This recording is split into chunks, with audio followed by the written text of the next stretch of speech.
What's up, guys? 17th State here. This is going to be my second time filming this intro because my camera had a problem. Ran out of storage, so I had to switch the cards. Anywho, I'm going to be taking this piece of hard oak that I found and trying to turn it into a Swedish butter knife as a Christmas present. I've never done one of these before. I've carved other things, but not this. So, that's actually a little bit, I want to say, more complicated, but more smaller than the stuff I've carved in the past. One of the tools I'll be using is a mossy oak, like, belt knife. I think they value, I think, at like $60. Ooh, I think sappy. But I got mine at a thrift store for $10, so it's really a working knife. And yes, I know it's got a little chip in it. It happened with an accident with the vise. I missed my fell swing and may or may not have smashed it straight into a metal vise, and it turns out that this, like, carbon steel doesn't hold up to raw iron. The other knives, Winchester, like, bullet knife thing, nice little tiny blade. I love these little things for getting into tight corners. And then a Barlow carving knife.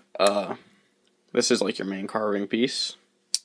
Then you got the smaller little Leatherman piece on the inside.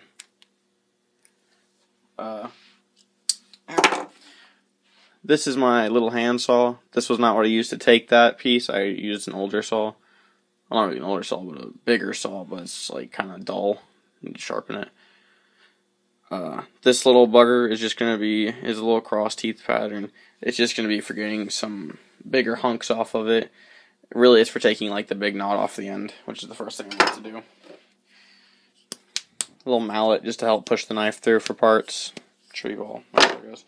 And nice little sharpener stone. Pretty cheap one, but it's just for rough sharpens as I go. And of course, water. Can't have a whetstone if there's no wetness. Alright, so that's everything. The first thing I'll probably do is a time lapse of me cutting. Let me grab this bad boy out.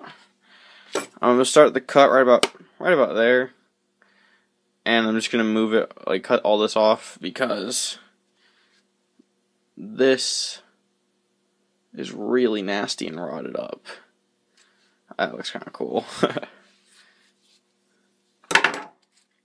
But the rest of it's really nice oak wood. Really nice hard oak wood. And when I say it's like nice hard wood, I mean it's nice. It's a little bit wet still, but see? Real nice wood. At least in my opinion. That's how I always test it for how it's going to hold up, is I try to push my knife blade down the grain and see how it goes. Other people have different ways. Or I might just be doing it completely wrong. I really don't know. The only issue it has is a knot here. Small knot up here. At least it's a remnant. There was a knot there. Like you can feel it on it. Oh no. Right there. There it is. Right there is where the knot is. So 2 small knots, but that's no big deal to me. I'll just cut through them. Alrighty, so we better quit wasting time, right? And get right into this.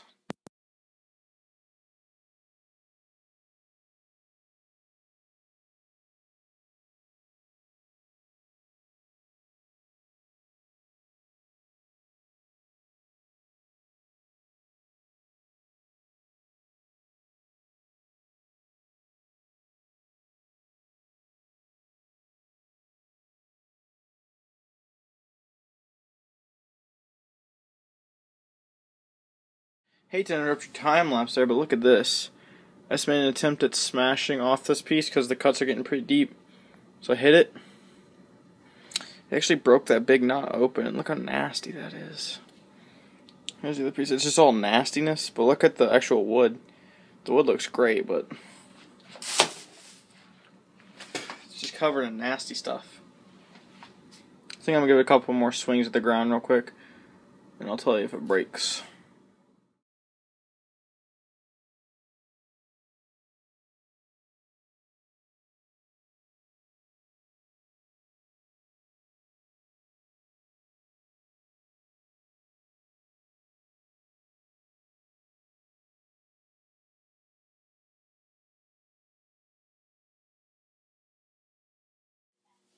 Alright, so I just took the wood outside and busted it.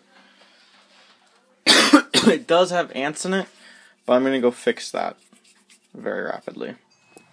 Alrighty. Damn, look, this one is trying to crawl out. They burrowed in there. I didn't know. So, you know, rip them. I'm gonna follow this split down to about here. Oh, I'm sorry, I'm having trouble recording. It's about here. And knock them out. They can go find a neat piece of tree. There's enough of it around here. Got a piece of cobweb on me. I hate cobwebs because I hate spiders. Alright, so. Yeah, these look like ants. Because they don't have any molars on them for termites, or at least the termites we have up here. Termites up here we have are white too, anyway, so. Yeah, I think it's just ants. So we're working down this split. As y'all can see, the damage is pretty minimal, but I'm still going to split this all the way down to kind of get it to the half size I want it.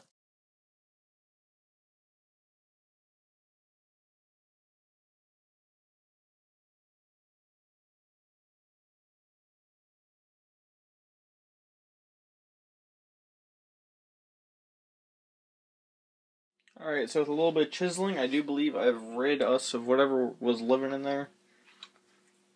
What I believe to be ants. Found the queen ant and killed her with a knife.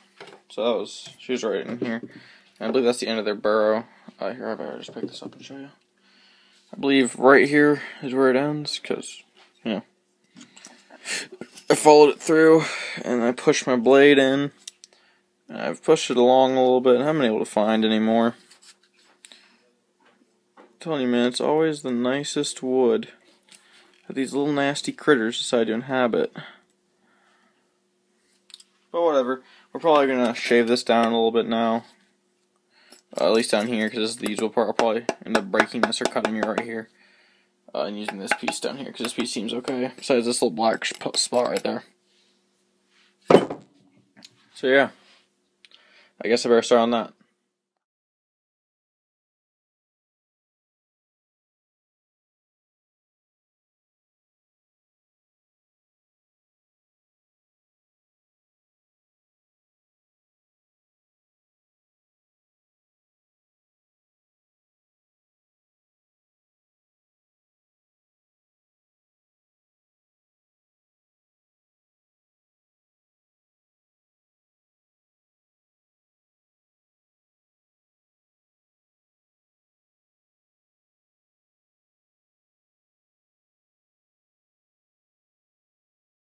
Alrighty.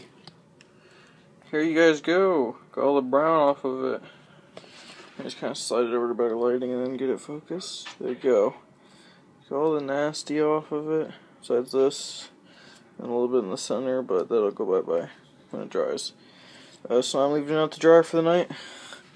A nice pile of shavings. If my camera could use its focus feature, I'd be quite pleased. There we go. Nice big pile of shavings. This knife still does the trick. So yeah, I guess now I get the joy of cleaning up, and I'll be leaving this sitting on this towel for the night. Alright, see you in part 2.